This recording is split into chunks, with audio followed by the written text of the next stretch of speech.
Welcome to Strip Coverlet, where we squeeze the bigger picture out of literature. I'm Adrian Ford, and we are here for another poetry discussion, a poetry discussion that comes to us from the hallowed pages of Emily Dickinson, and in as much it will appear in two separate playlists here on the channel.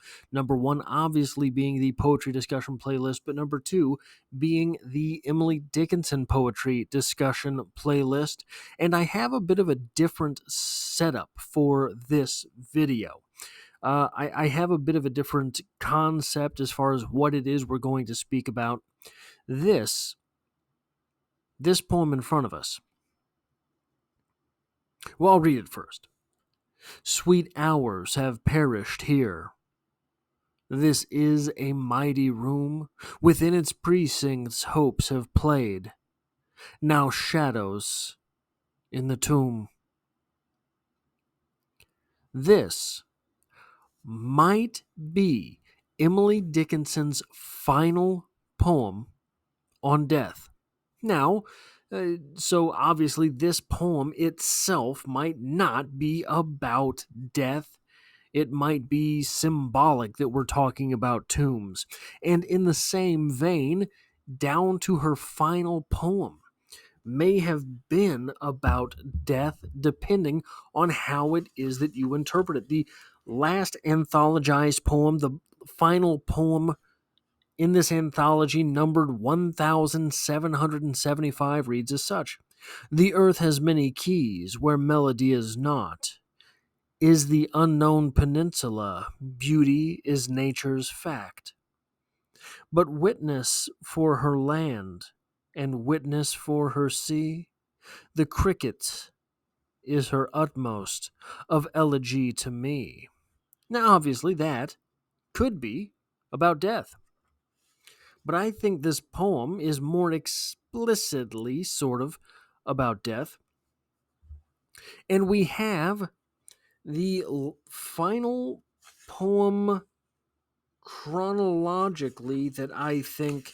So, this poem, the actual year of writing is not known. So, it's sort of in there by where they think it was written. It is anthologized in that way, and in as much it is number 1767.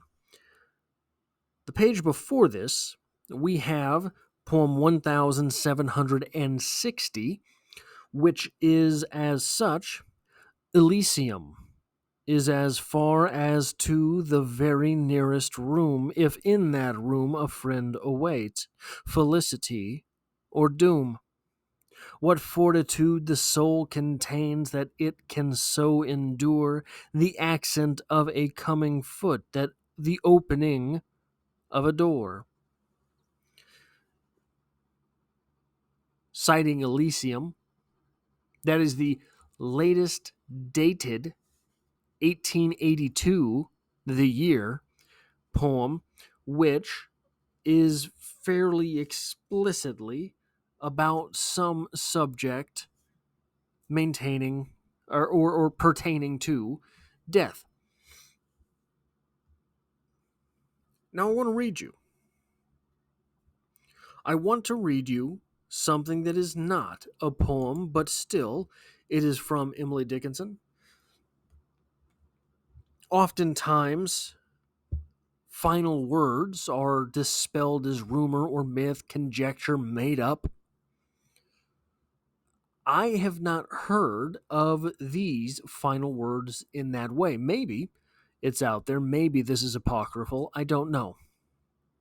Reportedly, Emily Dickinson's final words: I must go in. The fog is rising. Woof, right? I must go in. The fog is rising. Now, for anyone who doesn't know, Emily Dickinson's life, she did not live a long life. Emily Dickinson, let me see. I don't want to say anything wrong. I'm going to search real quick. I think she was in her 50s when she died. Um,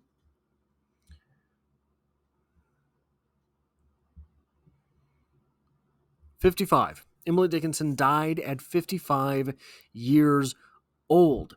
Emily Dickinson died having written 1,775 poems, which are all amazing, I have to say. Pretty good batting average, Emily Dickinson. And there's one more poem, poem 1761, another poem with a mystery date that I think is interesting to consider. A train went through a burial gate.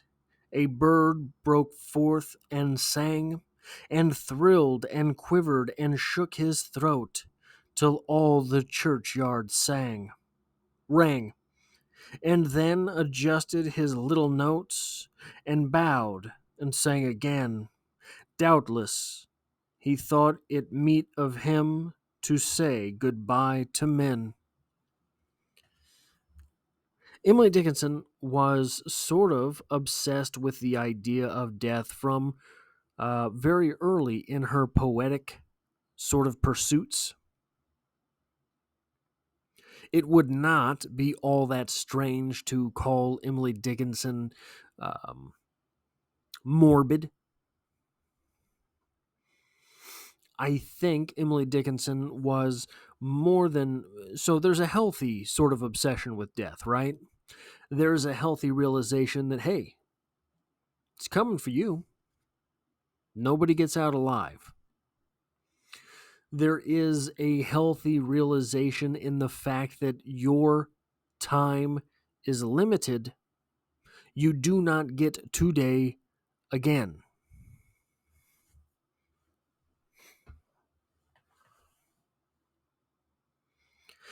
There is struggle in Emily Dickinson,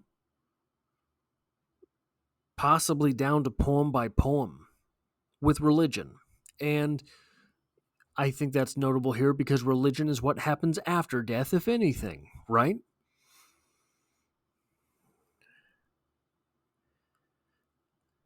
And Emily Dickinson on her deathbed with those words, I must go in, the fog is rising.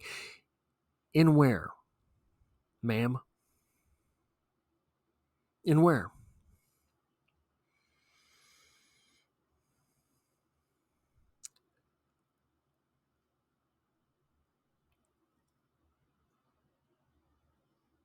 Even the poem that is on screen. There is a connection for Emily Dickinson to space. And I'm not going to look, there are all sorts of wacky, I guess I could say, interpretations. There are no shortage of people who try to bring in anything they can to make a name for themselves for criticism. I can't tell you how many. There's at least one paper, prominent paper from an actual scholar on The Killers by Ernest Hemingway, trying to relate it to the space-time continuum, trying to make an Einsteinian interpretation. Hey man, if you can do it, if you can pull it off, I'm all for you. That's what literature is. That's the greatest thing about literature. I'm not going to make that argument here. But there is something that Emily Dickinson does with space. Think of all the rooms that Emily Dickinson writes about. Think of all the rooms, the spaces. Sweet hours have perished here. This is a mighty room. She has taken the idea of the finite nature of time that you have. You have so precious little. And she's related it, transformed it into a room. This is a mighty room. All with that word here, right? Like that's not some grand transformation.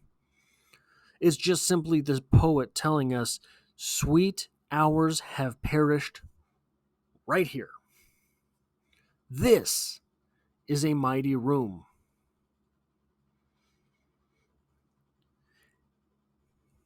And it's not, it's,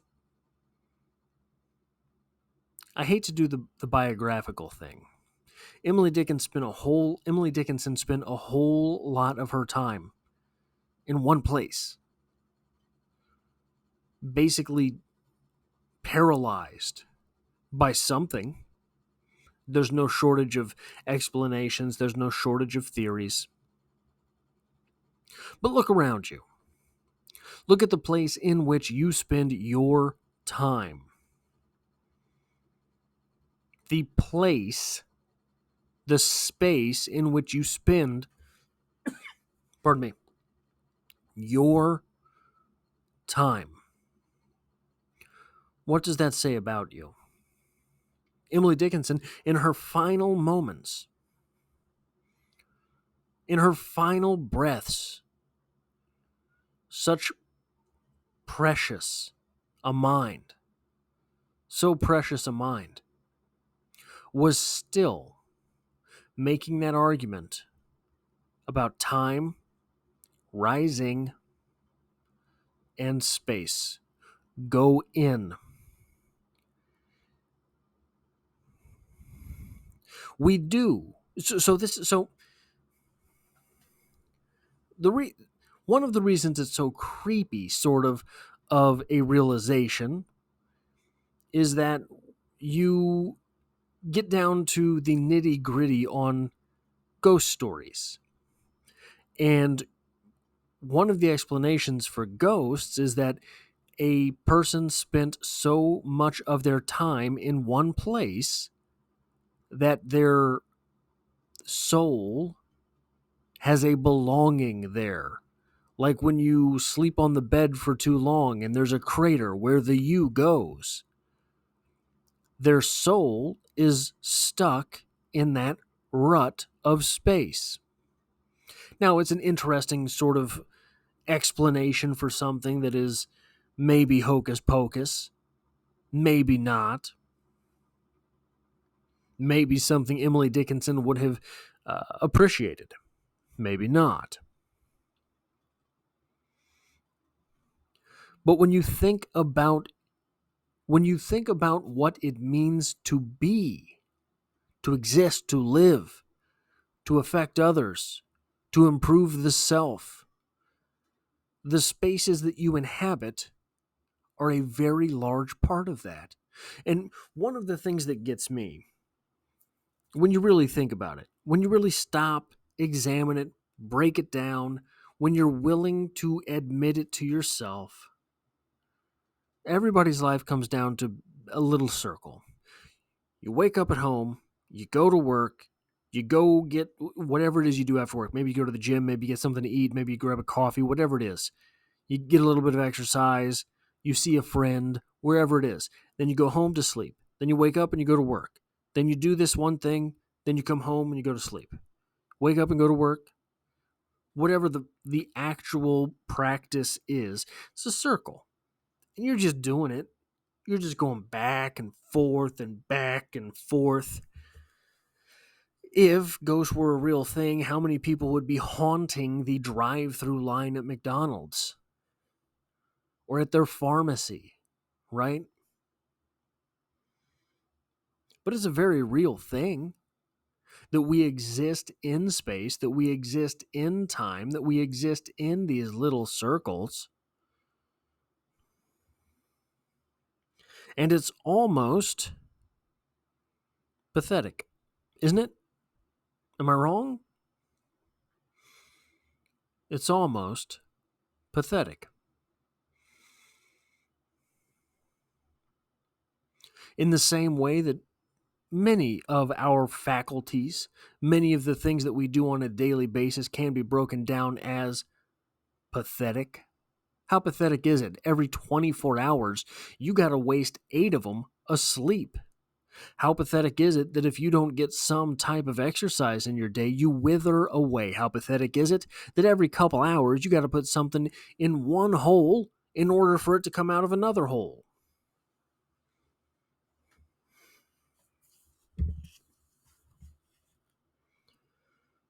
And the only hope that we have to be something greater than that, to be transcendent above the pathetic little existences that we have, or what Emily Dickinson has done here. Created something to be talked about, some reason to be discussed, to be thought about after death. Living after death. Died in 1888 or so. We're here 140, 150-ish years after.